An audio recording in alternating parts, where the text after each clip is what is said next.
അപേക്ഷകള് കലാശ്വാസ കമ്മീഷനുകളെ കെട്ടിക്കിടക്കുക. 3 സ്റ്റാഫിനെ കൊടുത്തിട്ടുണ്ട്. 5 or 6 daily വേജസിന് ആളുകളെ എടുക്കാൻ അനുവദിച്ചിട്ടുണ്ട്. എങ്ങനെ കമ്മീഷൻ പ്രവർത്തിക്കും? വാചകമടിക്കണം, പ്രചരണം നടത്തണം. അതിനപ്പുറത്തോട്ട് താല്പര്യമില്ല. നിങ്ങൾ ഓർക്കുമായിരിക്കും ആസിയാൻ കരാറിന്റെ പേരിൽ ഇവിടെ നടത്തിയ ഒച്ചപ്പാട്.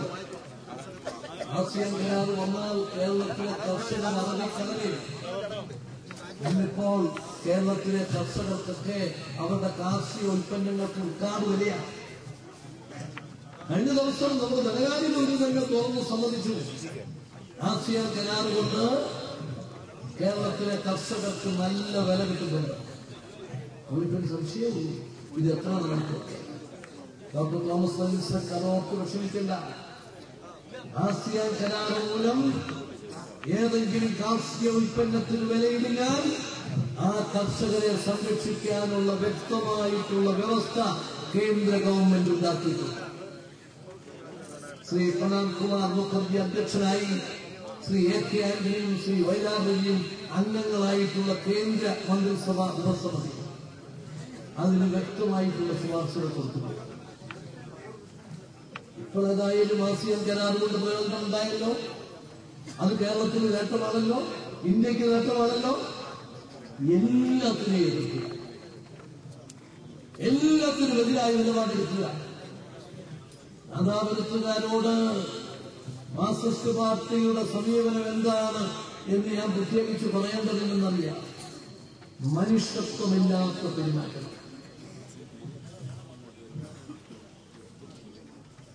കണ്ണൂരിലും നാദാപുരത്തുമൊക്കെ എത്രയോ രാഷ്ട്രീയ സംഘർഷങ്ങൾ, രാഷ്ട്രീയ കൊലപാതകങ്ങൾ. ഇതാണ് രാഷ്ട്രീയ പ്രവർത്തനം. ഏതായാലും UDF അങ്ങനെ രാഷ്ട്രീയ പ്രവർത്തനത്തിൽ വിശ്വസിക്കുന്നില്ല. UDF അതിലേക്ക് കടക്കില്ല. 5 കൊല്ലം ഒന്നും ചെയ്യാതിരുന്നവർ അസംബ്ലി തെരഞ്ഞെടുപ്പ് വന്നപ്പം 15 കൊല്ലം മുമ്പത്തെ ഒരു കാര്യവും എടുത്തിട്ട് ഇപ്പം രംഗത്ത് വന്നിരിക്കും. എന്താ? പാർലമെന്റ് തെരഞ്ഞെടുപ്പ് തോറ്റു, പഞ്ചായത്ത് തെരഞ്ഞെടുപ്പ് തോറ്റു. അസംബ്ലി തെരഞ്ഞെടുപ്പ് വരുമ്പോ ജനങ്ങളെ സമീപിക്കാൻ അവർക്കൊന്നും പറയാനില്ല. അപ്പോഴാണ്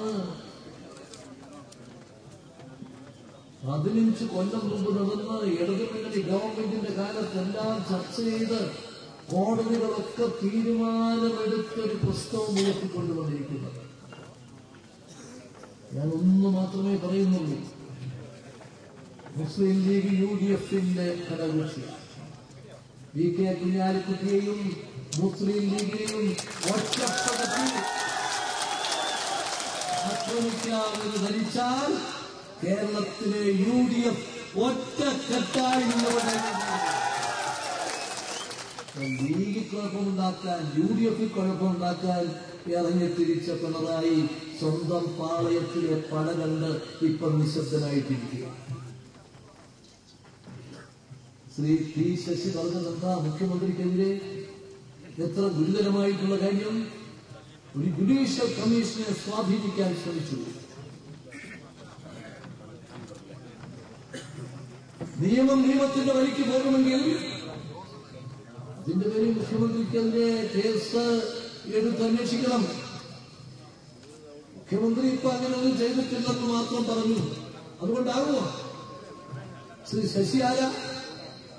CK നയനാർ മുഖ്യമന്ത്രിയായിരുന്നപ്പോൾ അദ്ദേഹത്തിന്റെ പൊളിറ്റിക്കൽ സെക്രട്ടറി, മാർക്സിസ്റ്റ് പാർട്ടിയുടെ നേതാവ്.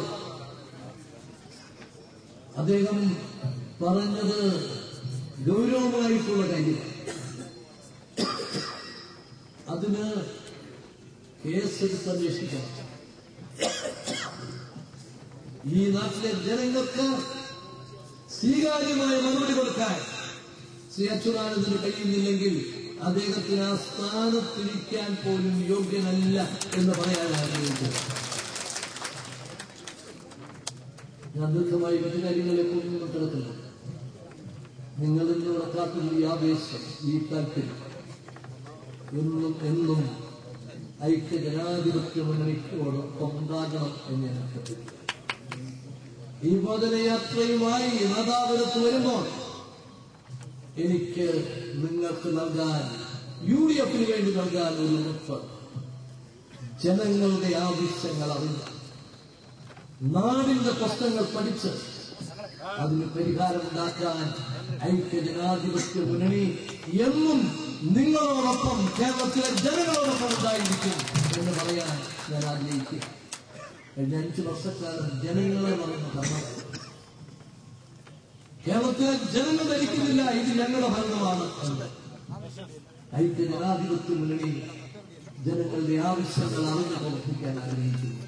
നിങ്ങളുടെ സഹകരണം, സഹായം, പിന്തുണ എന്നും ഐക്യ ജനാധിപത്യ മുന്നണിക്ക് ഉണ്ടാകണമേ എന്ന് അഭ്യർത്ഥിച്ചുകൊണ്ട് ഞാൻ